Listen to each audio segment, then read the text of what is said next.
This is very real.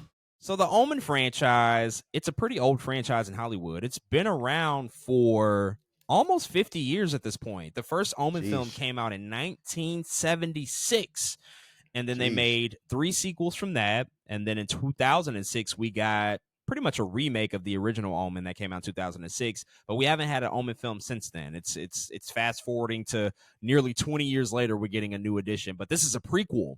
This is a prequel to the very first Omen film that came out in 1976, sort of telling the story and the birth, really, of the Antichrist, which is what this is all about. It's about some devil shit, y'all. It's real evil stuff. It's horror, in the most traditional sense of the word. And so this is another one we just got a chance to check out this past weekend. So with all of that out the way, man, I will pass it to you. What did you think about the first Omen?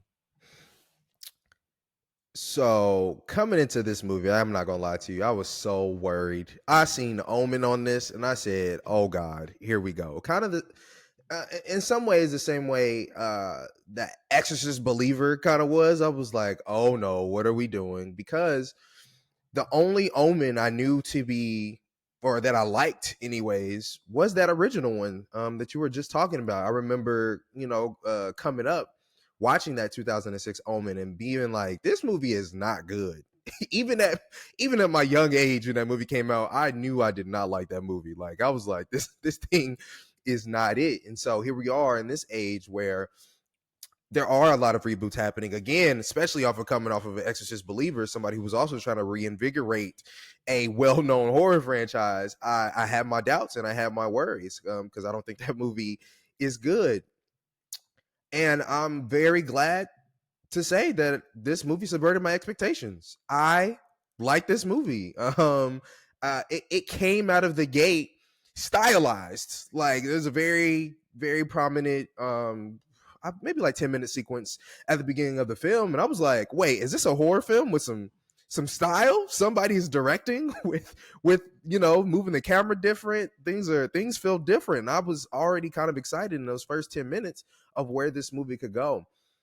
The only thing for me, or just one of the things that really dampened this movie for me, I think, was the predictability of it all, because it is a prequel, right? Like, you kind of know what's going to happen and who it's going to happen to, so that kind of takes away from it a little bit. But the journey that it takes you on, I think, is very worthwhile. I had fun with the characters. I had fun with what was going down. One thing that was eerie about this whole thing is we just talked about the movie with old girl. What's Immaculate. We're gonna have talked about Immaculate. We're gonna have a follow-up about that for sure. Okay, we just talked about Immaculate. I was like, hello, like, did we just watch this movie? But this movie's pretty much Immaculate, but better, to be honest. That's just how it kind of went down. And so, man, I'm very happy to be surprised. It's very similar, though, about a young woman. She gets sent to Rome. She's a nun. She's ready to take her vows, and some darkness happens. In case you don't know what the Omen is about, some darkness happens, and some people are trying to bring forth the Omen into the world. Long story short. And so, man, yeah, I'm very happy that this movie subverted my expectations. This movie has a lot of good topics in it to talk about that, again, a movie like Immaculate just technically didn't do that as well as this movie does them. So shout out to what's her name, Marsha Stevenson. I think she did a tremendous job being a director of this film. It could have gone so many bad ways. It did not. Not everything in the movie worked for me, but I'm very glad to say this is a go see this in theaters. That we have a decent movie on our hands, horror film on our hands so far this year. So yeah. So I really like this movie a lot, more than I expected to. It's easily the best Omen movie since the original one, which is kind of the only true good movie. The second one is okay, but the rest of them are they're just not worth it. And that one that came out in 2006, I mean, it's just a cut and copy paste of the first movie. They just literally did every scene over again, and it just makes no reason as to why it exists. I don't understand it. But this one, the first Omen, does do something different and comes in with a completely different energy, because it's not just relying on the fact that it's a prequel, but it's a prequel with a point of view, with a vision, with a stylized vision. And what I think that the Omen as a franchise desperately needed, that this movie did, was modernization. And the way that horror movies have changed so significantly over the past 10 to 15 years, we've just seen them taken to new places. We've seen the art house style influence in horror movies and the things that we've seen with films like Hereditary and Midsommar and The Witch, you know, and The Lighthouse, like all of these movies that have taken, I don't want to say elevated because I've grown to not like that term, you know, ever since Scream brought that out, elevated horror. But I think that there's just new angles and new takes and more psychological things that are imbued in these movies. And I think that the first Omen does a lot of that. And Arkasha Stevenson, this is her directorial debut as a first-time filmmaker. She's done a couple of short films, but to come in with such a strong vision, it's really, really impressive here. There's so many shots that I was just wowed and awed by. The lighting is really, really good in this movie. The sound design is incredible. There's moments where the sound absolutely hit me on a different level, and I think that they did a tremendous job with that.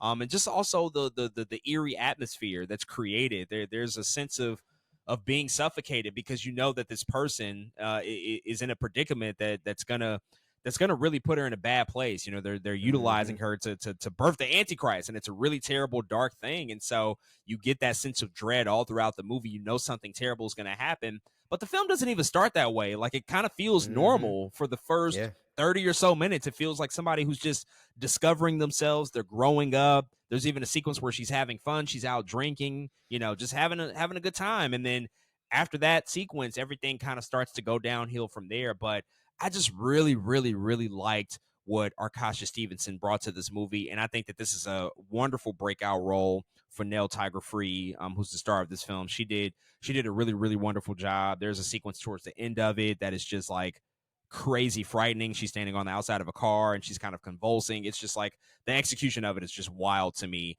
There's a lot of body horror. There's some really grisly imagery in this film. It gets crazy. But they pick and choose those spots really, really well to introduce that stuff. It's not all throughout the movie. It's not in every single scene.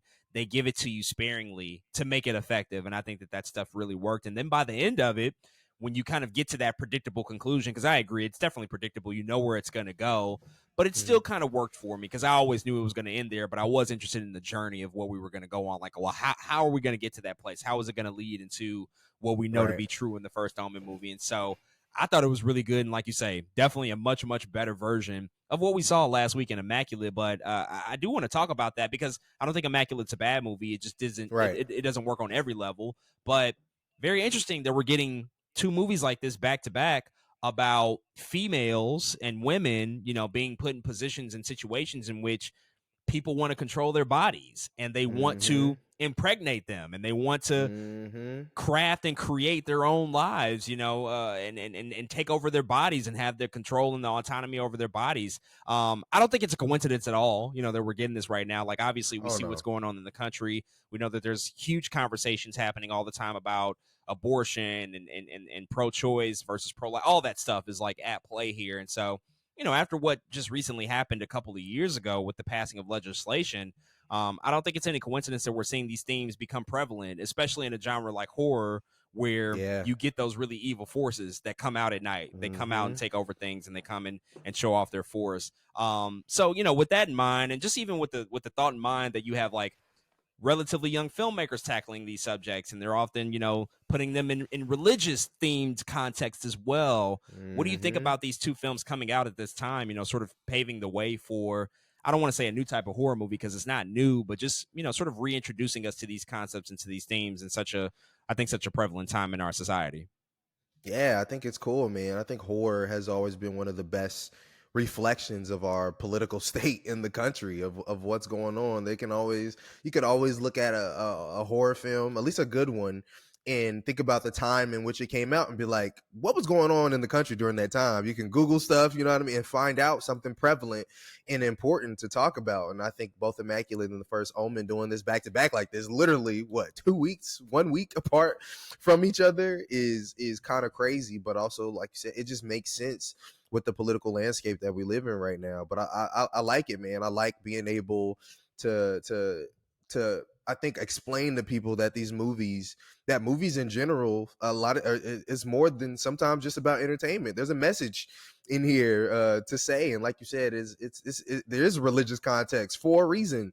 And what what are the horrors of these repercussions and the way these people move in these certain contexts, you know what I mean, in religious contexts, in all these different ways. So I think it's a really cool thing that we're getting, man. It's dope. And even as we just got done talking about Monkey Man, which does kind of have also a lot of political things going on with it. It's just really interesting to see how people speak through film and coming into the first Omen. I knew what it was going to be, but I didn't think they would do it to this degree. So I thought it was pretty well done. And to be honest, that's what makes me make them like the movie more. I think is them trying to tackle some of these themes in the way that they are.